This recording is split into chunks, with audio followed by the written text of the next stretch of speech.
हमने एक बार ऐसे बैठे बैठे काउंट किए तो 520 के आसपास अभी तक हम प्लानिंग कर चुके हैं, नक्शा बना चुके हैं और उसमें से बहुत सारे घर बन के तैयार भी हो गए।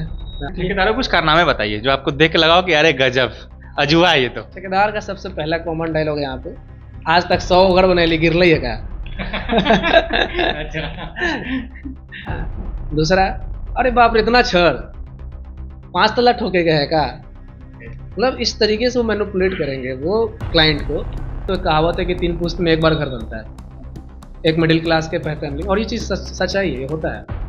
घर बनाना और घर बसाना बहुत डिफिकल्ट चीज़ है आज के समय में। दोनों में जिंदगी कमाई लग जाती है और जितना पैसा लगाइएगा उतना लेके बैठ जाएगा। इसका कोई अंत नहीं है कि हम कितना पैसा लगा सकें।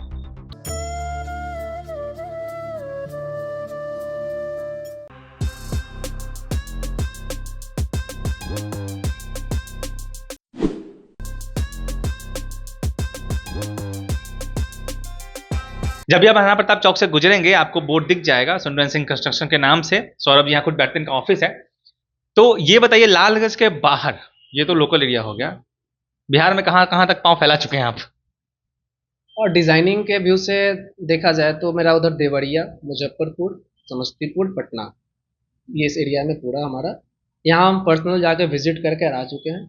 और साथ ही साथ चूँकि बताया कि मैं अपना खुद भी काम करता हूँ, विथ मटेरियल कॉन्ट्रैक्ट हम उठाते हैं।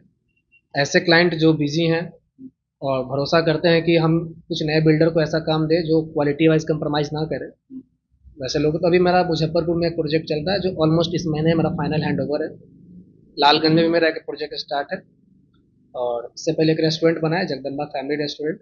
लालगंज में तो कई सारे उदाहरण है, जगदम्बा का नाम लिया आपने, मैंने खुद देखा हुआ है। आप एक अभी रिसेंटली घर बना के भी आए हैं।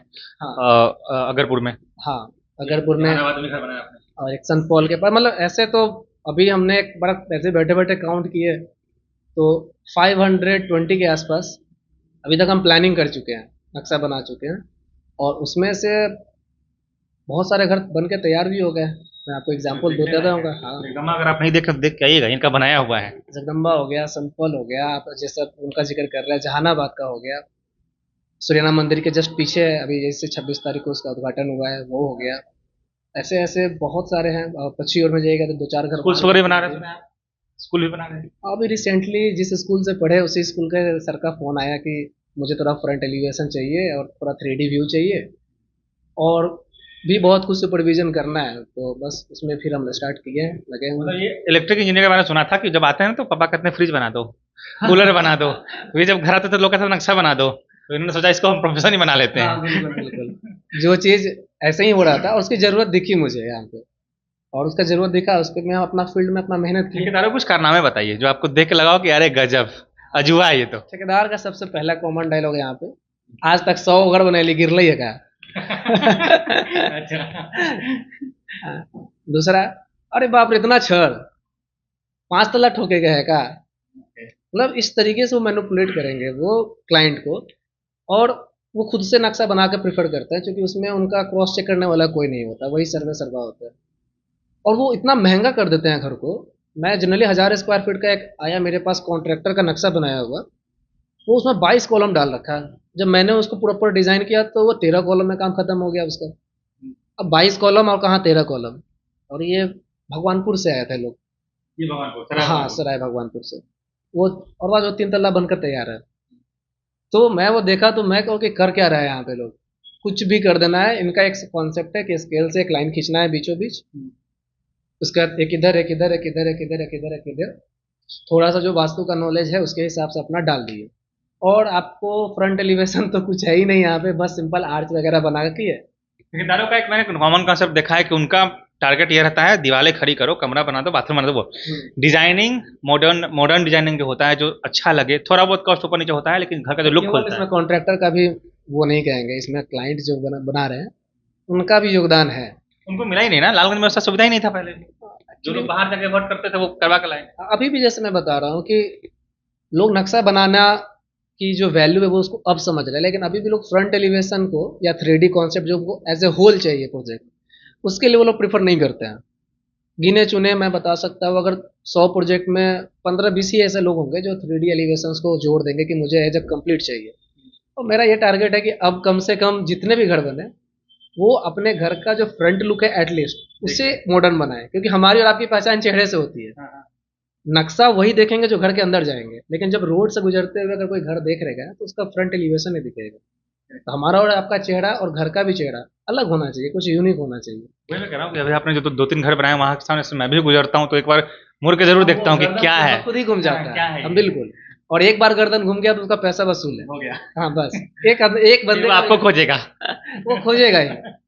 और एक सटीक एनालिसिस में बताता हूँ, अगर मान के चलिए कि किसी घर को 10 लाख में आप तैयार कर रहे हैं अप्रोक्सीमेट, और वही पुराना गांव के कॉन्सेप्ट से बना रहे हैं, ठीक है, अगर आपको जो कॉन्ट्रैक्टर बनाया वही आर्च वगैरह कुछ कुछ करके बना लिया, बीट वगैरह काट लिया। अगर आप मॉडर्न एलिवेशन में आते हैं, मॉडर्न डिजाइन में आते हैं किसी इंजीनियर के थ्रू, तो आई गारंटी कि वो घर आपको 9.5 लाख में तैयार हो जाएगा और उससे 10 गुना अच्छा लगेगा, उससे 10 गुना मजबूती मजबूत रहेगा। मजबूती से ज्यादा। बिल्कुल, क्योंकि कोई भी इंजीनियर आपको अर्थक्वेक रेसिस्ट ही देगा बिल्डिंग, भूकंप रोधी।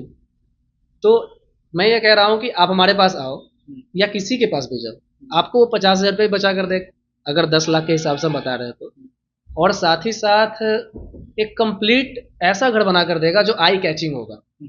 आपके आपके यूटिलिटी को भी अच्छे से ख्याल में रखेंगे वो, और वास्तु को भी ध्यान में रखना है, डिज़ाइन को भी ध्यान में रखना है। और घर तो एक ही बार बनता है, तो क्यों ना। एक छोटा एग्जांपल मैं देता हूँ क्लाइंट को, कभी कभी वो लोग पूछते हैं कि छोड़िए ना, नक्शा बन गया ना घर बन जाएगा। मैं कहता हूँ बाल कटवाने जाते हैं, जो बाल आपका हर महीने उग कर आने वाला है उसके लिए भी आप लोग ना ही चूज करते हैं कि बढ़िया मॉडर्न डिजाइन में कटिंग करेंगे। अगर वहां भी थोड़ी सी गलती हो जाती है तो मुझे पता है 1 महीने बाद दोबारा बाल आ जाएगा। फिर घर के मामले में ये लोग ऐसे क्यों करते हैं? ऐसा तो नहीं कि घर एक बार बना लिए हैं, गड़बड़ हो गया तो फिर हम दोबारा बना लेंगे, ऐसा भी नहीं होता है। तो जब हम नाई चूज करने में अपने बाल को जो हर महीने आता है उसके लिए इतना अवेयर रहते हैं, तो घर बनाने में पता नहीं क्यों नहीं रहते हैं। जहां तक मुझे लगता है, जहां तक मैंने फील किया है, लोग ना, एक जमाना था अभी से 10 साल पहले भी, पुराने लोग दिखाना नहीं चाहते कि हम कितना अंदर से तरी वाले लोग हैं।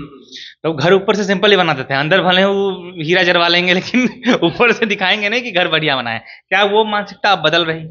अब तो यही बात हो गया कि इनर गारमेंट्स जो है वो ब्रांडेड पहनेंगे और फटा हुआ शर्ट पहन के घूमेंगे। नहीं कह रहा तो क्या अब तो बदल रहा है? बिल्कुल चेंज हो गया, बिल्कुल चेंज हो नए लड़के हैं तो जानते हैं वो गया। तो नए बात। लड़के बिल्कुल चेंज हुए। लोगों को अब पता है कि घर बनाने में पहले तो घर इतना इजी वे में बन जाता था, अभी जो एक मटेरियल कॉस्ट है वो इतना ज़्यादा हाई हो गया है। तो अब उनको भी पता है कि एक बार एक या दो घर बनाएंगे, बहुत पैसा वाला कोई होगा तो 3 घर बना सकता है वो अपने जीवन काल में। अदरवाइज तो कहावत है कि 3 पुश्त में एक बार घर बनता है, एक मिडिल क्लास के फैमिली, और ये चीज़ सच्चाई है, ये होता है। घर बनाना और घर बसाना बहुत डिफिकल्ट चीज़ है आज के समय में। दोनों में जिंदगी कमाई लग जाती है। जिंदगी कमाई लग जाती है, और जितना पैसा लगाइएगा उतना लेके बैठ जाएगा वो। इसका कोई अंत नहीं है कि हम कितना पैसा लगा सकें। तो एक माइंड में ये रहना चाहिए कि मेरे पास कितना बजट है, कितना एस्टिमेशन है, घर बनाने से पहले मेरा कितना खर्च आने वाला है, ये माइंड में सेट रहना चाहिए। वो एनालिसिस कॉन्ट्रैक्टर नहीं दे पाते हैं, वो एनालिसिस हम लोग दे देते हैं। आप एक जगह बता देते हैं कि इतना जाएगा ऑलमोस्ट। बिल्कुल बिल्कुल बिल्कुल, इतना बता देते हैं और उतना में बन जाता है। 3 4 या 5% का डेविएशन होता है, वो तो जनरली हम लोग लेकर चलते ही है। कुछ वो पॉइंट्स बताइए जहाँ पे जैसे ठेकेदार जो काम करते हैं या फिर जो लोग करवाते हैं, उन सब चीज़ों को, जो पॉइंट्स है जिसको लोग नज़रअंदाज करते हैं। जैसे सिंपल सा एक बहुत जनरल जनरल चीज़ है कि जब छड़ का वो बाइंडिंग होता है कॉइल से, एंगल वाली बात जो आजकल बड़ा अब तो सब लोग, हाँ सब लोग जान गए हैं, पहले ऐसा नहीं था। तो ऐसी ऐसी 2 3 पॉइंट बताइए जो वो लोग गलती करते हैं, जो उनको एक इंजीनियर ही बता सकता है। सबसे पहले तो लोग वाइब्रेटर यूज नहीं करते हैं। ढलाने में, हाँ, किसी भी कास्टिंग बीम ढालने में, कोई बीम कॉलम, वो उनका एक कॉन्सेप्ट कि छत में हम यूज कर लेंगे। कॉलम मतलब पिलर होता है, राइट? कॉलम पिलर हो गया। हाँ, कॉलम मतलब बीम, पिलर, बीम होता है जो, footing। हाँ। तो सबसे पहला जो यहाँ पे, और इसमें बता रहे हैं कि इसमें कोई पैसा एक्स्ट्रा नहीं लगता है, ना कॉन्ट्रैक्टर का लग रहा है ना किसी का। 2000 का इलेक्ट्रिक वाइब्रेटर आता है, वो हर कॉन्ट्रैक्टर के पास होना चाहिए। तो सबसे पहला गलती यहाँ लोग वाइब्रेटर यूज नहीं करेंगे। वो क्या करेंगे, एक बांस से या छड़ से उसको बोचिंग करके, हाँ, ये रॉन्ग प्रैक्टिस है। आप वाइब्रेटर यूज कीजिए, आपका बिल्डिंग काफी मजबूत आएगा। दूसरा, ये लोग छड़ के, जो आप स्टीरअप की बात कर रहे हैं, वो लोग, अब हमारा छड़ उतना ही कटिंग हो रहा है, मेहनत भी उतना लग रहा है, बस उसको ना 135 पे बेंड करना होता है, 135 डिग्री पे, बिल्कुल। अब विश्वास कीजिए, बस इतना मोड़ देने से हमारा कॉलम 1.5 गुना मजबूत हो जाता है। मतलब जो 1.5 गुना, अगर वो कॉलम 100 किलो का लोड उठाने लायक है, अगर हम इस वो केवल ऐसे कर दे तो वो 150 किलो का लोड उठा लेगा। बहुत ज़्यादा का हो गया अंतर बहुत तो। अंतर होता है। अब क्योंकि मेहनत कुछ नहीं है। तो वो इसमें क्या कॉन्सेप्ट कहेंगे ये लोग, दलीलें देंगे कि सर घुसाने में दिक्कत होता है। मैं कहा जब घुसाने में दिक्कत हो रहा था निकालने में तो दिक्कत होगा। जब बॉडी सेक करेगा, जब हिलेगा तो उसी समय तो उसको पकड़ के रखेगा। तुम आसानी से डालो तो आसानी से निकल भी जाएगा वो। तो ये दो चीजें मैं आपको बताया जो जनरली गलत करते हैं। तीसरा क्या गलती है कि यहाँ के कुछ कॉन्ट्रैक्टर काफ़ी अच्छे हैं, वो कहेंगे कि भैया आप इंजीनियर या आर्किटेक्ट को पकड़िए, उनके साथ काम करना है मुझे। और कुछ लोग ऐसे हैं जो लोग खुद आपको भड़का देंगे। और रीज़न क्या होता है? क्योंकि उनको पता होता है कि अगर मैं एक गलती करेंगे तो मुझे पकड़ लेगा, मतलब एक बीच में ऑब्जेक्शन डालने वाला ना आ गया। डालने वाला रहेगा। और जो अच्छे कॉन्ट्रैक्टर है, लालगंज में काफ़ी अच्छे अच्छे कॉन्ट्रैक्टर हैं, जो अगर कोई क्लाइंट डायरेक्ट भी उनके पास आता है तो वो कहते हैं नहीं भैया आप पहले बनवाइए तभी हम काम करेंगे। और ऐसे ही कॉन्ट्रैक्टर से थोड़ा सिनेरियो बदला भी है लालगंज का, हम अकेले नहीं बदल सकते हैं। हाँ, लोगों ने जो काम करवाया होगा उनको पता चल गया होगा कि क्या अंतर आ रहा है। बिल्कुल बिल्कुल अंतर आता है, काफ़ी अंतर आता है।